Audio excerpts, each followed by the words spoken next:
इस मूवी में हम देखेंगे कि कैसे 1000 प्लानेट के एलियन और इंसान साथ में रहते हैं। यह कहानी की शुरुआत होती है 22वीं शताब्दी से, जहां पर हम एक स्पेस स्टेशन को देखते हैं जिसका नाम एल्फा स्पेस स्टेशन है, जहां पर इंसानों के साथ साथ बहुत सारे एलियंस भी रहते हैं।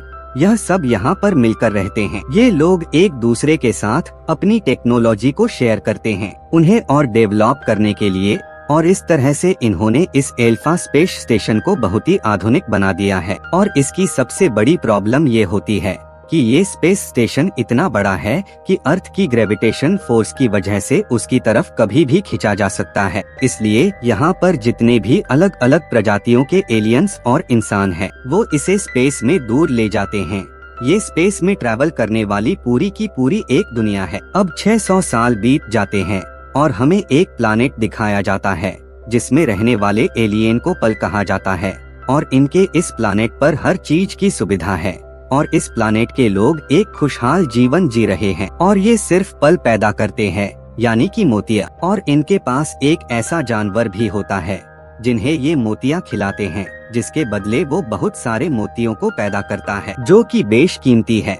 लेकिन जो सबसे पहले मोती बनता है तो उसे ये अपने देवता को चढ़ा देते हैं। ये देवता को शुक्रिया करने का एक तरीका है, क्योंकि इन्हीं के देवता ने इनको इतना खूबसूरत प्लेनेट दिया है। इनकी जिंदगी में किसी भी तरह की कोई भी प्रॉब्लम नहीं है। लेकिन एक दिन जब ये आसमान में देखते हैं जहाँ से बहुत सारे स्पेसशिप इनके प्लेनेट की तरफ आ रहे हैं और अपने आप ही ब्लास्ट हो रहे हैं, एक स्पेसशिप इनकी प्लेनेट पर गिर जाता है, जिसे यहाँ की रानी अपने लोगों के साथ देखने के लिए जाती है। सब के सब उस स्पेसशिप के अंदर चले जाते हैं। इनकी रानी गलती से बाहर रह जाती है जहाँ पर एक ब्लास्ट होने वाला है। जैसे ब्लास्ट होने वाला होता है तभी इनकी रानी पूरी दुनिया में एक टेलीपैथिक मैसेज भेज देती है जो पूरे ब्रह्मांड में फैल जाता है। दूसरी तरफ एल्फा स्टेशन में वैलेरियन को दिखाया जाता है जो कि वहाँ का एक सोल्जर है। उसे एक सपना आता है।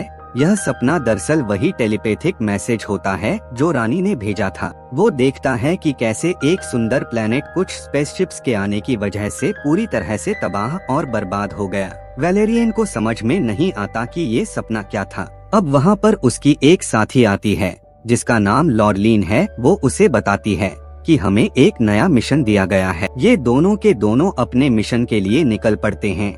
मिशन के दौरान ही वो अपने सपने को स्कैन करता है। स्कैन करने के बाद भी वो पूरी तरह से कंफ्यूज्ड होता है कि ये अभी की बात है या बहुत पुरानी। अब ये एक दूसरे प्लेनेट पर पहुंच जाते हैं जहां पर इन्हें एक क्रिएचर को पकड़ना है। यही इनका मिशन है। दरअसल इस क्रिएचर की ब्लैक मार्केट में बहुत ज्यादा कीमत है, क्योंकि वो मोतियों को यानी कि पल को पैदा करता है। यह दोनों के दोनों यहाँ पर पहुँच जाते हैं। ये देखते हैं कि ये प्लेनेट पूरी तरह से बंजर है, यहाँ पर कोई भी नहीं है। दरअसल इस प्लेनेट की जो मार्केट होती है वो एक ब्लैक मार्केट होती है जहाँ पर बहुत सारे इलीगल काम होते हैं। इसीलिए इसको हाइड करना जरूरी है। इसको देखने के लिए एक खास तरह के ग्लासेस पहनना पड़ता है, तभी आप इसको देख सकते हैं। यहाँ पर वैलेरियन को एक लड़का मिलता है जो उसे एक गन और खास तरह के ग्लासेस देता है। उसे पहनने के बाद वो यहाँ से टेलीपोर्ट होकर उस ब्लैक मार्केट में पहुँच जाता है। यहाँ पर अलग अलग तरह के एलियंस हैं और यहाँ उस क्रिएचर की बहुत बड़ी डील होने वाले होती है जो मोतियों को पैदा करता है। और ये क्रिएचर उसी प्लानेट का था जिनकी रानी ने पूरी दुनिया में एक टेलीपैथिक मैसेज भेजा था, जिसका सपना वैलेरियन को आया था। वैलेरियन उस जगह पहुंच जाता है जहां पर उस छोटे से क्रिएचर की डील हो रही होती है। दरअसल वो क्रिएचर अब 2 बड़े बड़े एलियंस के पास है, जिसे खरीदने के लिए उसी प्लेनेट के लोग आए होते हैं जिनका ये क्रिएचर है। इस क्रिएचर के बदले वो इन्हें बेशकीमती मोती देना चाहते हैं जिसकी बहुत ज्यादा ताकत है। लेकिन इससे पहले कि ये डील हो पाती, वैलेरियन यहाँ पर आकर इनके ऊपर हमला कर देता है और उस क्रिएचर को और मोती को लेकर यहाँ से निकल जाता है। हालांकि उसके पीछे एलियंस भेजे जाते हैं जो कि बहुत ही खतरनाक होते हैं, लेकिन वैलेरियन किसी तरह उससे बच जाता है और अपने स्पेसशिप में आ जाता है और वो लोग इस प्लानेट से अपने स्पेसशिप उड़ाकर निकल जाते हैं। यानी कि अब वैलेरियन के पास वो क्रिएचर भी मौजूद है, साथ ही उसका बेशकीमती मोती भी। लेकिन वैलेरियन ने वहाँ पर जिन एलियंस को देखा था, ये वही एलियंस थे जो उसके सपने में आए थे। अब वलेरियन उस मोती के बारे में जानने के लिए बेचैन हो जाता है और उसे पता चलता है कि इस मोती के अंदर बहुत ताकत है। इस मोती में इतनी एनर्जी है जितनी उसके पूरे स्पेसशिप में भी नहीं है। साथ ही उस मोती से इसे ये भी पता चलता है जिस प्लानेट को उसने अपने सपने में देखा था, दरअसल वो 30 साल पहले हुआ करता था और अब वो नष्ट हो चुका है, यानी ब्रह्मांड से उसका नामो निशान मिट चुका है। वलेरियन उस प्लानेट के बारे में और भी जानना चाहता है, लेकिन उसको उसका एक्सेस नहीं मिलता क्योंकि उसके सीनियर ऑफिसर ने इसे प्राइवेट रखा है। इसके बाद वलेरियन अपने साथी लॉरलिन के साथ अपने एल्फा स्पेस स्टेशन में वापस आ जाता है।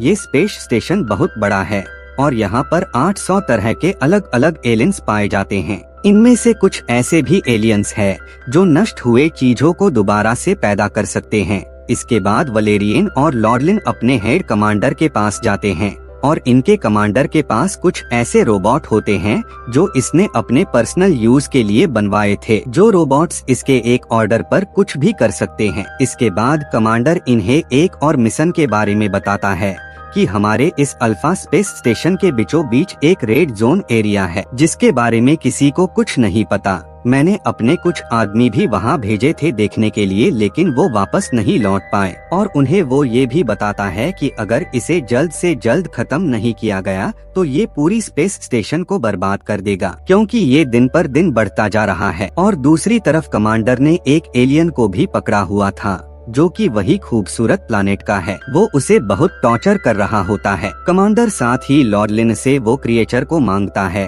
जो उन्होंने मिशन के दौरान हासिल किया था, तो लॉरलिन उसे वो क्रिएचर देने से मना कर देती है और कहती है हमें जब तक मिशन के बारे में पूरी जानकारी नहीं दी जाएगी तब तक ये हमारे पास ही रहेगा। पहले हमें उस रेड जोन के बारे में पता करना चाहिए। दरअसल वलेरियन और लॉरलिन को अपने कमांडर पर शक है। कमांडर इसके बाद एक मीटिंग के लिए हॉल के अंदर चले जाते हैं जहां पर बहुत सारे अलग अलग प्रजाति के एलियंस मौजूद होते हैं और जब इनकी मीटिंग चल रही होती है तभी वहां पर एक ब्लास्ट होता है और यह ब्लास्ट वही खूबसूरत प्लानेट के एलियंस ने करवाया होता है। इसके बाद वो इन पर हमला करके कमांडर को पकड़कर अपने साथ ले जाते हैं। वलेरियन कमांडर को बचाने के लिए उनका पीछा करता है लेकिन वो ऐसा नहीं कर पाता और अब एल्फा की जो आर्मी है वो भी कमांडर की मदद नहीं कर सकती क्योंकि वो एलियंस कमांडर को पकड़कर रेड जोन में ले गए हैं जहां पर किसी को भी जाने की इजाजत नहीं है। वही हमें वलेरियन की साथी लॉरेलिन को दिखाया जाता है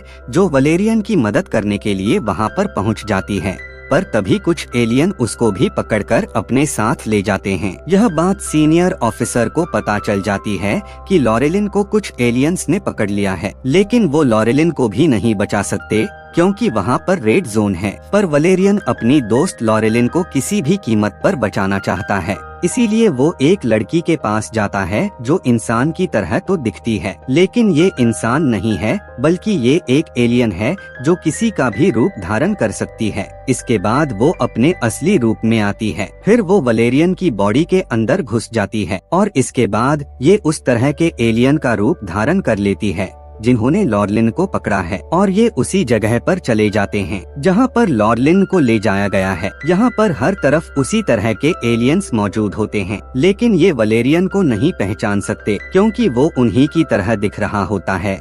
यहाँ पर इन एलियंस का जो किंग होता है जो लॉरलिन को अपना खाना बनाने वाला होता है कि तब ही यहाँ पर वलेरियन उसके ऊपर हमला कर देता है और लॉरलिन को बचाकर वो यहाँ से निकल रहा होता है, लेकिन तभी यहाँ पर जो बाकी एलियंस होते हैं वो उनके ऊपर हमला कर देते हैं और इस हमले में वो एलियन मारी जाती है जिसने मदद किया था वलेरियन का रूप बदलने में। लेकिन अब वलेरियन ने अपनी दोस्त को यानी कि लॉरलिन को बचा लिया है। ये दोनों यहाँ से आगे बढ़ते हैं जहाँ पर इन्हें एक शील्ड जैसी दीवार दिखती है और उस दीवार के पीछे से वही एलियंस निकलते हैं जो मोतियों को पैदा किया करते थे और जिनका क्रिएचर अभी लॉरलिन के पास मौजूद है।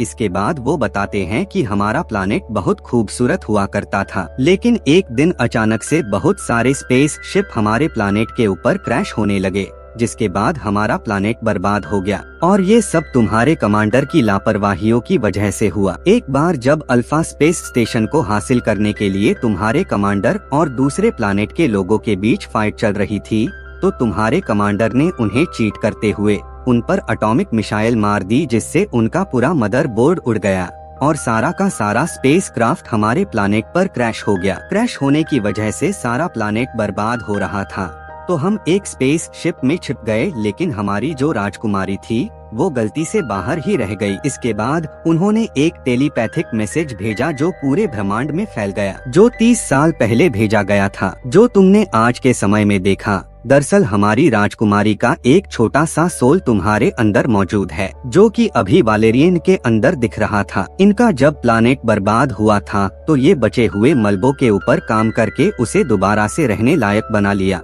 और उसे उस प्लानेट से दूर लेकर आए और अल्फा स्पेस स्टेशन में रहने लगे।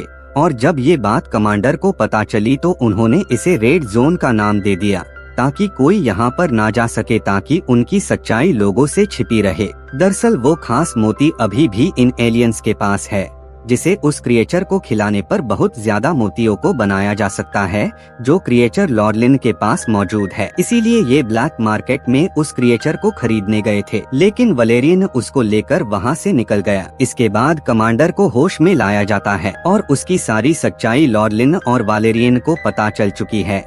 इसके बाद जो सीनियर सोल्जर अल्फा स्टेशन में मौजूद है, वो इन लोगों को बचाने के लिए वो रोबोट और कुछ सिपाहियों को भेजता है, क्योंकि उसे ना कमांडर के बारे में ना ही रेड जोन के बारे में कुछ मालूम होता है। इसके बाद वलेरियन और उसकी दोस्त माइक्रोफोन के जरिए उन ऑफिसर को सब कुछ बताते हैं और कमांडर को अपनी गलतियों को कबूल करने के लिए बोलते हैं, लेकिन वो ऐसा नहीं करता, बल्कि वो उन रोबोट को एक्टिवेट करके उन्हें इंस्ट्रक्शन दे देता है, जिससे वो सब पर हमला करने लगते हैं, अल्फा स्टेशन में मौजूद सोल्जर्स पर भी। इसके बाद लॉर्लिन और वलेरियन मिलकर उन हर एक रोबोट को मार देते हैं और अब वलेरियन जान चुका है कि वो क्रिएचर इन एलियंस के लिए कितना जरूरी है, इसीलिए वो क्रिएचर इन्हें दे देता है। और अब अल्फा स्टेशन में मौजूद सीनियर ऑफिसर ने कमांडर को गिरफ्तार करने का आदेश दे दिया है और हम उन एलियंस को देखते हैं जो उस क्रिएचर को मोती खिलाते हैं, तो देखते ही देखते वो बहुत सारे मोतियों को पैदा कर देता है, जिससे इनका एक खूबसूरत सा प्लानेट दोबारा से बन जाता है। और ये सब केवल लॉर्लिन और वलेरियन की वजह से ही मुमकिन हो पाया है। इसी के साथ ये शानदार मूवी खत्म हो जाती है।